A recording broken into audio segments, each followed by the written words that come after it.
Happy Friday. Happy Friday. How's it going? It's going well. It's been a good week. Has it? Nice. Yeah, I think so. Good. I'm excited to hear about it. Yeah. I got a piano. Oh, did you? I did. That's actually the piano that has been at my parents' house since I was 12 or something. Mm-hmm. Good hand-me-down piano. Yeah, but it's nice. And my dad was like, I'm not using it. Do you want it? And I was like, actually, yeah, I have space for it. And so I studied piano when I was a kid. I used to play for like maybe 6 or 7 years and didn't really like it at the time in classic fashion. It was really actually huge for my like development as a musician because I could read music and I just like started training my musical brain, which was actually, so I'm very grateful that my parents made me do that for a while. Lately, I've been like, I kind of miss it. I could get back to that. So got the piano, ordered some music books. I have a repair person coming today to take a look at it. It's really nice to have an instrument in the house again. I'm a piano player too. I'm not like super classically trained. I was sort of more ad hoc trained, and I learned a little bit later in life. Yeah, I played in jazz band in high school, and yeah, wow, yeah. How about that? Yeah, I'm pretty excited. I ordered some musical theater stuff, of course, because I love musical theater, but also a ragtime book because I think ragtime is like such a cool piano style. So like when I was taking lessons, it was always classical, and I was interested in other stuff, and they were like, no, classical is what you do. But so now I'm excited to like branch out and try some other things. Classical training is great and all. My wife played piano too. Growing up, she did lessons for a long time, but always stuck to like the very traditional, like you learn a piece and you refine the piece and you perfect it. And like you don't deviate, like that's not what you do. You don't improvise in a piece of Mozart or whatever. I'm kind of glad that I have the skill of like, I'll just sit with like, give me some chords or give me like a melody line and I'll just kind of riff on it. Like it's fun to be able to do that. Yeah, liberating. So there's like this feeling I get of like, wow, I can make music now because like you can kind of sing by yourself, but not really. But having like a piano plus singing, that's a whole different level. So I'm pretty excited. Yeah. Someone just recommended to me the Song Exploder podcast. I don't know if you've heard this. There's a ton of episodes of them, and they take an artist and a song, and they interview, like the artist is just kind of deconstructing, talking about how the song came about, and like I just listened to one episode yesterday, and like they really rip the song apart, and they're like, yeah, we started with this riff, and then they like start with that, and then like it took us a while to figure out how to make this come together, and then we just started playing this on the drums, and like they just start layering it all together, and it's fascinating to hear like how people compose, and then hear it all come together. So I think you might enjoy What that. a great title as well. Yeah, I know. So good. Yep. Very cool. So what was so good about your week? Oh, well, I feel like I maybe overhyped it in my okay. What was acceptable about your week? Acceptable. If you recall, I had the goal of getting my Google verification thing submitted. I checked that off yesterday. There were a few steps to complete for that. Like I had to record a little video demoing like how exactly I use the OAuth scopes in the app. They have very specific requirements around like we need your privacy policy to mention how you use Google data, and it has to be hosted on your website. And I was originally just going to like link out to this service that I'm using for like kind of auto generating most of the boilerplate. So like I had to like create a page for that and get that embedded. So there was just some little things like that where like getting all the ducks in the row. So I spent most of yesterday afternoon doing that. I'm at the dog food ready level. It's just I need to deploy the database configuration into prod and like register my own account and basically lock it in so that I can't just keep resetting the database every time I want to make changes. So I'm feeling good about that. I think I'll be sharing my scheduling link next week with folks as need be. Cool. What do you think the distance between, or like the gap between like you using it and then someone else using it is?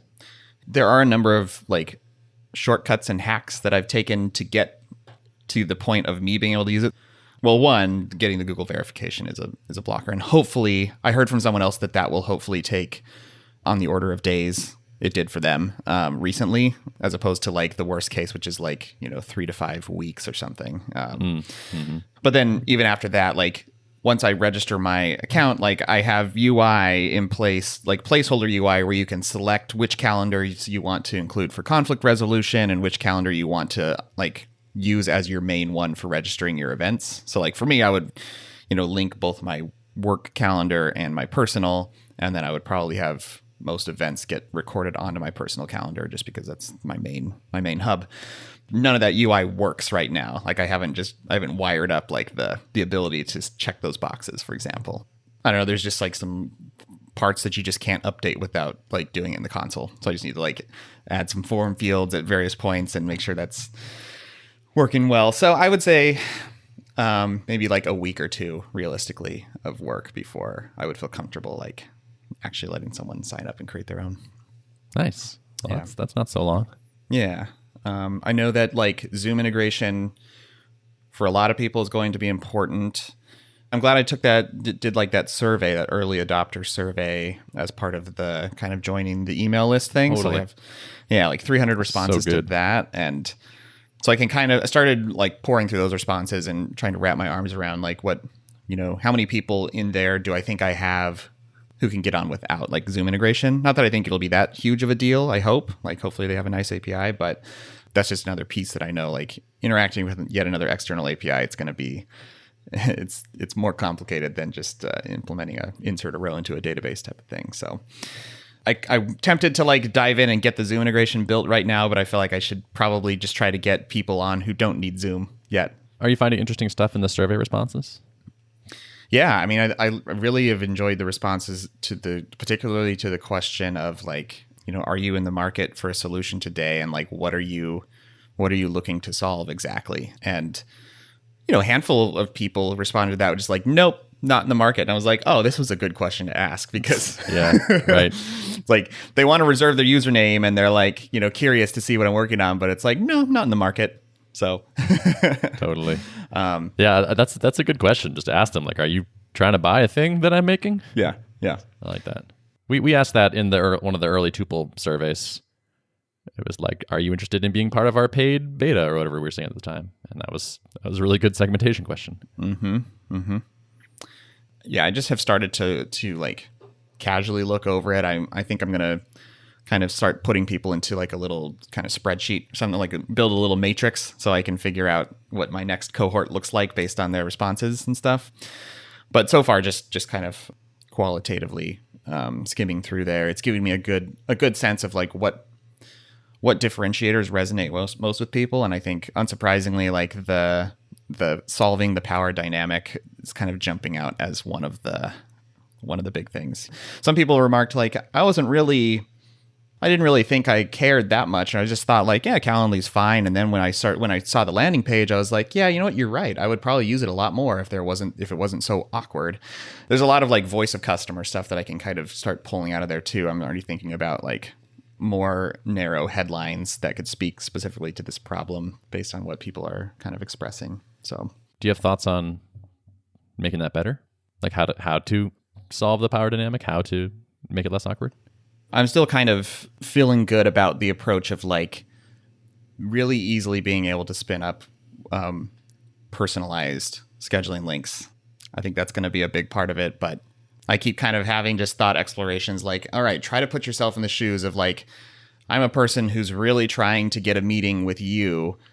It would still feel weird to be like, hey, I'd really love to meet with you if you have some time, Ben. Here's my link. Like, Yeah, it's tricky. It's really tricky. You told me this before. I'd forgotten about the sort of like collaborative workspacey thing that you create for both people. And like one thing, and then maybe this is small, but maybe it's not, is like if my name were in the URL, it feels like you made me a customized thing that I kind of want to click more and that feels more tailored or something, or it might shift some of those dynamics a little bit. Yeah. So even like some suggested copy. Like I like the idea of like you go into the UI when you create this thing, or maybe it's through a browser plugin or something really convenient. Then it like put something on your clipboard that's like, here's some recommended text to use with this link. And it could be something like, hey, Ben, I'd really like to find a time to meet with you next week. Like, here's when I'm available. Like just a more efficient way of like saying like, oh, my schedule's pretty open. I'm good. Like Tuesday and Thursday are best for me. It's like, no, here's just a representation of my availability, not to say like, Ben, you should pick a time that's convenient for me, but just to say like, here's what works best here's a rich view of what my availability is to make your job easier of like ping ponging back a time. I think this can be massaged with some language and some, maybe some small touches like the name in the URL thing or something like that. So interesting. Yeah, it does feel like there's like a little thing at the heart of this that might be tough to overcome, which is just like there's a little bit of the sense of like asking someone to do you a favor or like to do work for you a little bit. And I think that's the core thing you're fighting against, which is like, we want to schedule. You look at this and figure out where we're mutually available. You might be able to find a sort of series of small things that don't make it feel that way, or lessen that feeling, that will push people over the line. Yep, I hope so. Yeah, that'd be cool. Yeah. It's interesting that's the core. That's one of the core problems you're seeing. Like that was one of the things I think I told you. Like I think about. But it's kind of fascinating to see that come up from a bunch of other people. I think it makes sense. It feels like a small thing, but on the other hand, it's kind of like one of the biggest problems. Like Calendly is fine if everyone's on board with the premise of it, and if both people are using it, it's okay. But like most of the time, it's just messier than that, and it's just kind of fraught with like, I don't know, is this going to seem weird? Is this going to seem passive aggressive? Does it seem like I'm asking too much? And it's a squishy problem, but it's that problem that leads people to intentionally choosing suboptimal ways of doing it. Like, forget it. I don't want to seem weird, so I'm just going to ping pong 5 emails back and forth, and then boom, you've just wasted a bunch of time, So yeah. That's interesting. This idea of like a collaborative space is really appealing. And like, I wonder if you can almost disguise the meeting scheduling as part of this collaborative space you're putting together. And like, welcome to horrific scope creep from Ben's ideas. But like, it's almost like, hey, like if you check out whatever /Ben/Derrick Reimer, which is the thing I just made for us to talk about this meeting, and you go there and it's like, here's a place for notes, here's a place for background. Oh, also, let's just resolve when we're going to do it as like part of this module or something. Yeah. Then it's like, oh, he's not asking me to go like figure out his calendar. It's just like, he made us a thing. And one of the things it's going to do is figure out when the meeting is, but also I have all these other toys or something, or like there's other upside to this. Right. Yeah. Might help with the pitch, perhaps. Yep. I think it's something to explore on like, I mean, yeah, even just thinking of it as beyond just a time, but like this is an object that we can attach other rich information to, Yeah. Sorry about the fact that this is more than a calendar, but here we are. This is good. Yeah, this is good. That is interesting. Like I've actually don't think I've ever seen someone like reify the idea of a conversation or a meeting or a call as a first class object manipulable by both sides. Like maybe like a Google Doc, I guess, is the closest thing. Like I do some one-on-ones and I have a shared Google Doc that we look at, but like that's just a dumb box that we dump text into, versus like this thing knows that this is a meeting, or maybe even a series of meetings, or like a multi-part meeting or something. That sounds really interesting. Well, and I think it makes a lot of sense. Like, say we're doing a special business meeting of some kind, or a board meeting, say, right? And it's like there's multiple people here, and then it's like, well, we need to attach some minutes, and it's like, well, you could just send that out in an email, or if this was like the main place where we're coordinating the action items for this meeting, like you could just drop a doc on there, you could drop a markdown thing, you could have like a little comment area where it's like people can have discussion around this thing leading up to the meeting. And like here's a place to throw agenda items. Yeah. That you want to talk about. By the way, the notes will get emailed out afterwards automatically, or a link to the notes or something. Or that's interesting. Sounds kind of cool. Yeah, another piece that I was thinking about too was like, if I'm sending someone a booking link, I have automatically like my video conferencing details attached to it, and like all the things that work best for me.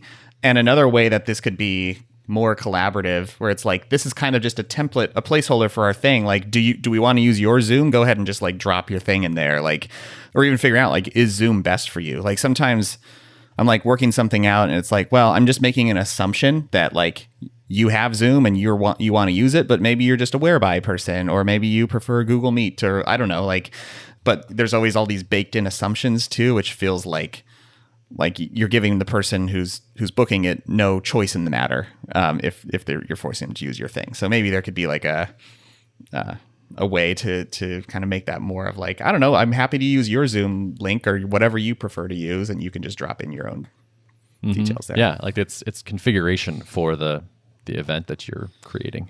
Yeah. Yep. It's kind of interesting. This is cool. I mean, this kind of seems like there's an interesting, like, kind of rich vein of possibilities here. Like this, especially now, like meetings and like remote calls and these meetings and chatting with people are like happening like crazy. It seems like there's interesting things to be done here, perhaps. There's sort of new ground that could solve interesting problems. Right. Especially since we're, like being a more remote world now, like you're kind of forced to be a little bit more deliberate about kind of setting up times to meet, as opposed to like spontaneous in-office interactions where maybe you wouldn't have to be as deliberate. So, yeah. I feel like calls tend to go better when it's worth a lot of times taking notes and then sending those notes around to people. But that's kind of like a manual thing that you have to do and think about, and it's not like baked into the item itself or the process itself exactly. Yeah, so there should be a follow-up email. Is optionally follow-up email, and it's like, hey, just reply to this and summarize, take notes on what happened, or like, leave a final note or something, and then reply to the email, and then it just attaches it to it and sends it around to everybody. That could be an idea. That'd be cool. This kind of reminds me of the thing I like thought about building at one point for Tuple, which is like a sales deal tracking thing that everyone has access to, where it's like, oh, I'm talking to company X about possibly purchasing Tuple. Let me make one of these items. Like, let's make this a web accessible page, and then everyone can see what the status is, what the process looks like after this, what's blocking it. And like get some reminders, maybe like, hey, you're holding up step 5 because you said you'd send me the whatever and you didn't. I think I like this idea of like, take a process or an event or whatever and turn it into like a URL. Yeah. And then add some smarts to it. Sounds kind of cool. All right, well, good luck. Go build that. And thank you. Should take a week or two, and then and then we'll be good. World domination. Yes. Also, by the way, make sure you're doing sales and marketing. Yeah, right.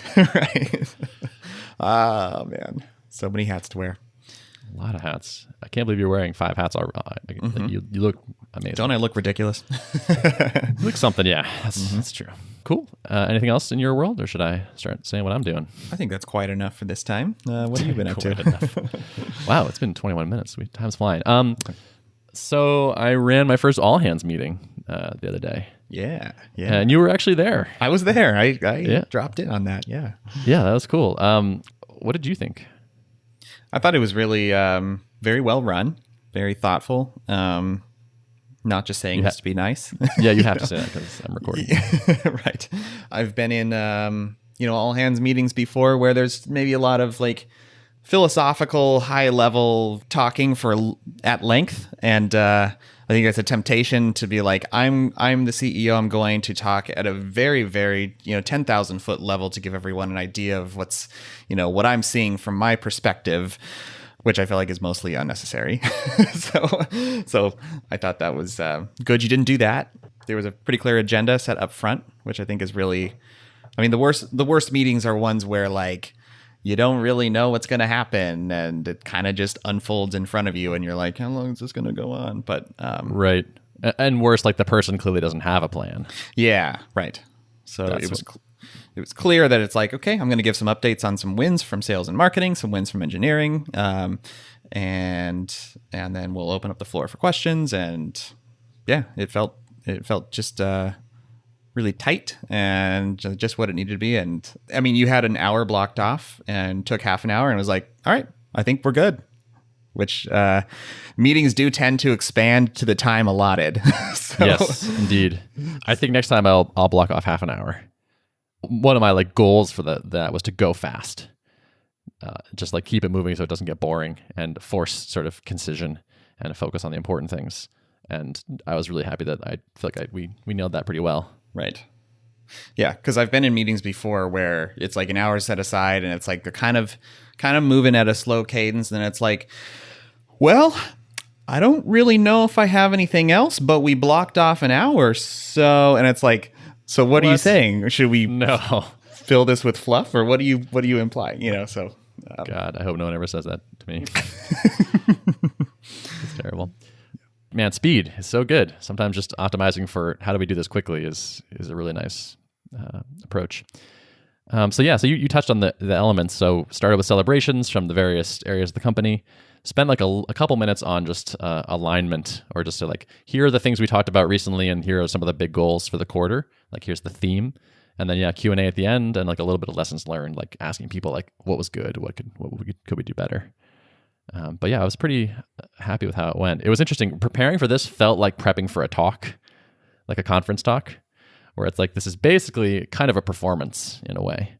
I had some of like my pre-conference talk jitters type feeling. Oh, interesting. Like the night before, I was like, I'm a little stressed that this is going to be lame in this way, or people are going to be annoyed by this thing, and like. And then once it gets rolling, I'm like, oh, this is fun. I love this, which is how all my talks go. Well, that's so funny because it seemed just chill and casual, but also I could tell that planning went into it, because it was, when there's not a plan, it's like, it just becomes obvious, so. Good. Well, that was my goal. So I'm glad that worked. Yeah. So in other news, we got featured in a blog post on the Stripe blog. Yeah, I saw that. Which is super cool. Yeah, so we were in the beta for Stripe's customer billing portal that came out recently, which is just like lets people upgrade and downgrade their plans or cancel or update their card, things like that, which is things that I was so excited to not have to write. I've been kind of waiting for them to do this for years. Like, it's felt like the Stripe primitives were at a certain level, and I was like, yeah, but there's this next level. Clearly, they're going to go there eventually, and like, it finally kind of happened. Boy, I'm glad I didn't build that.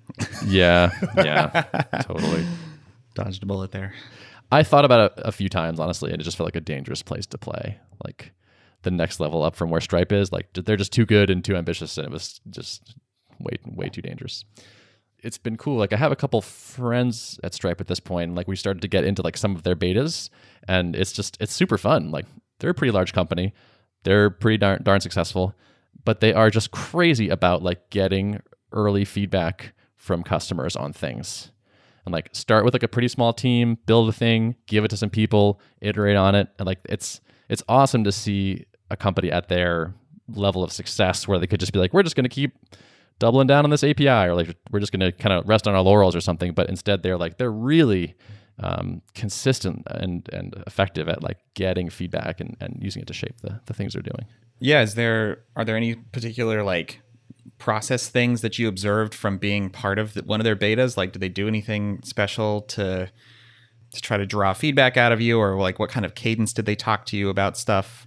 So we're part of a couple things. One is like a really early stage thing that they're working on. And it was interesting to have that experience because I was talking to like a product management person on that project. And one of the things that she had done was make these sort of mock-ups in just like Keynote. And it was just like really simple, like kind of rough wireframes. And it was like, does this make more sense or does this make more sense? She gave me kind of like a lot of A/B choices. Like, would this phrasing mean things to you, or would this phrasing? I thought that was a pretty savvy thing. And just also like, I think they have almost like no one using this thing that we're going to get access to.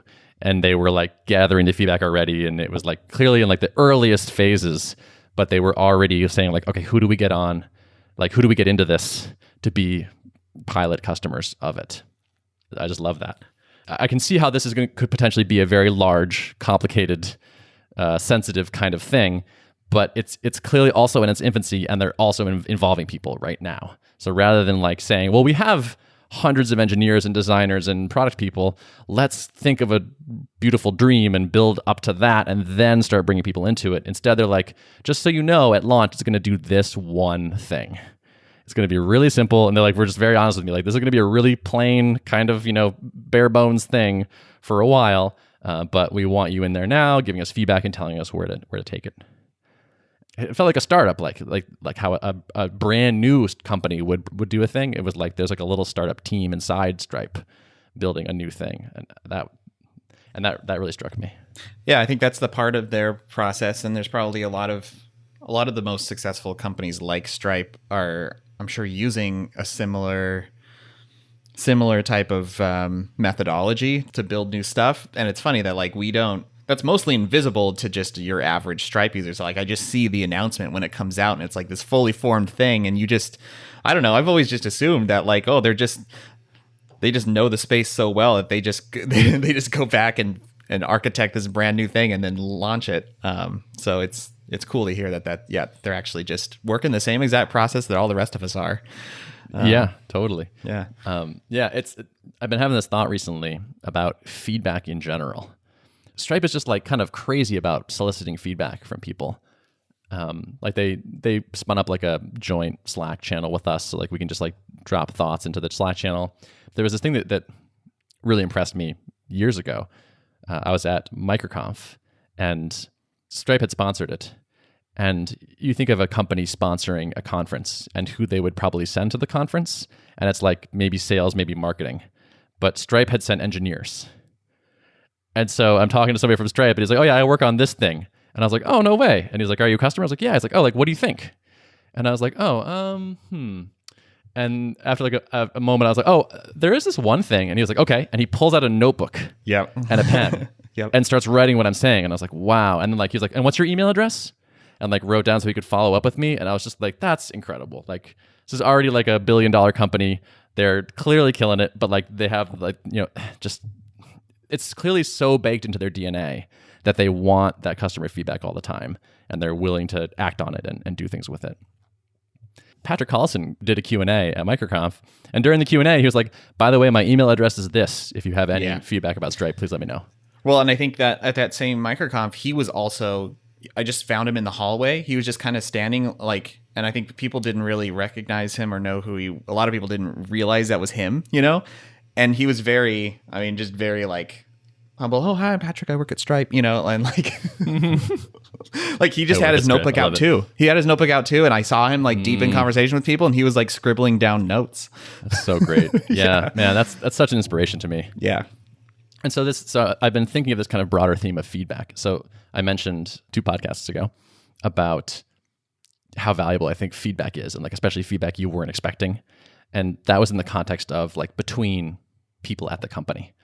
I've continued to feel that way, like even recently, just like the better we can get at like telling each other how we're actually doing, what actually upsets us, what what we wish the other person would do, what we think they're doing great, the stronger the company becomes. And then the more the company communicates with its customers, the better that goes as well, the better the business and the product becomes. And it just feels like it's actually just this is the one umbrella thing, which is like, how good are you as a company, as an organization, at getting feedback flowing within the company and without the company? And it's just like, I think that's kind of like, it feels like the magic there. Right.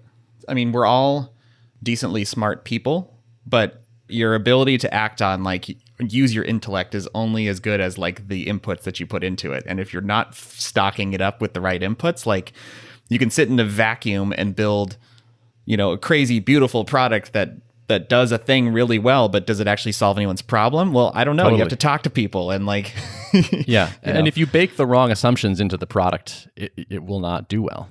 But you can break those down and make fewer of those mistakes and discover the path forward so much better with like, if you have these good lines of communication open and you make use of them. It's telling to me that Patrick and this engineer I talked to are not just asking for feedback and kind of like letting it wash over them. They're like writing it down, and they're like, it's probably captured somewhere more durable, and it's attached to an email address so you can follow up about it. Like it's clearly like a really important thing that they're trying to capture and keep. And also on all of my calls with Stripe product people, they have asked to record it. And so like they'll say like, is it okay if I record this so I can take notes from it later? So like the talk is the conversation is going to get written up into a written version later, and then probably shared around or stored somewhere. And Wow. Yeah, so that definitely seems like one of the things to really deliberately try to get good at is, well, I think asking good questions is another one, right? Like figuring out, learning how to be a good question asker and a good feedback recipient. So important. Totally. Yeah. You won't get that you won't get the best feedback if you don't ask for it well, and you also don't if you don't do anything with it, right? Like if people learn that like, oh, I send you bug reports or I send you ideas and nothing happens, you train them pretty quickly that it's not worth the time. But like when people ask for something and you build it fairly fast, it's like the best thing ever as a customer. It feels amazing. Yeah. So I seek to tread in those footsteps. Yeah. Good models out there to follow, though. It's out there. We just have to just got to do it. Yep. All right, one more thing. Yeah. Before we wrap. Phone calls are great. Telephone. Phone calls are great. Yeah. Like when I'm talking to people that I know pretty well, which I do a decent amount these days, I've been switching to phone, like no video, so audio only. And it is so much nicer. It is way less draining. I can be like lightly productive on other things. Like I can be like tidying my apartment up or like chopping vegetables for dinner or like even if I do nothing, but just kind of strolling around, like not being tethered to a place and not having to worry about what I look like is so nice. Yes. Humans from 30 years ago are just cracking up at us like, you idiots. Why'd you move everything to video? Just because you have the camera doesn't mean you have to use it. Sure, totally. I mean, there's times where the camera's great, right? Yeah. But for people that I already know and I'm comfortable with, where I don't need to exert as much effort to like read their body language or to like build rapport via, because I think it's hard to compete with video for like, and like faces for nuance and rapport. But once that's there, it's so nice to drop it. You don't spend like 40% of your time looking at yourself and thinking about your hair or like thinking about your background or your lighting or whatever, and physically just able to move around. Like I'll just like sit down, stand up, go over here, like stretch for a second, like pick that thing up off the floor, throw it away. Like it's quality of life improvement. So you heard it here first. Phone calls. Use that phone. No, I remember like when I joined the Lead Pages team, one of the guys we had leading one of our small teams, I needed to talk to him about something, and I was like, "Oh, do you want to do this like Zoom? I don't know if I'll be able to do Zoom because I think I'm going to be getting in the car." And he's like, "How about a phone call?" I was like, "Oh, yeah." That sticks in my brain because I mean, we got so used to just using all the fancy tooling, and he was like, "Here's my phone number. It works pretty well." Nice. Yeah. I had a call yesterday, and I like got in a car and like was taking it in the car and then like got to my apartment and like it just continued and it was fine and didn't disrupt anybody. It was like, oh, okay. Although I will say like FaceTime audio is where it's at. So much higher quality than like plain telephone calls. I wish they would change that in the world, but until then, FaceTime audio is really nice. And this is kind of interesting. Like people have been telling us they really like the audio only Tuple calls for a while now. And they use that for like, just day-to-day, hour-to-hour conversation with people. It makes sense. Yeah, it's good. It's a good strikes good balance, I think. Yeah. Yep. So that's my plug. Nice plug for phones. All right. Yeah. Let's keep them. All right. Notes of the show. Notes of the show can be found at artofproductpodcast.com. Thanks for listening. See ya.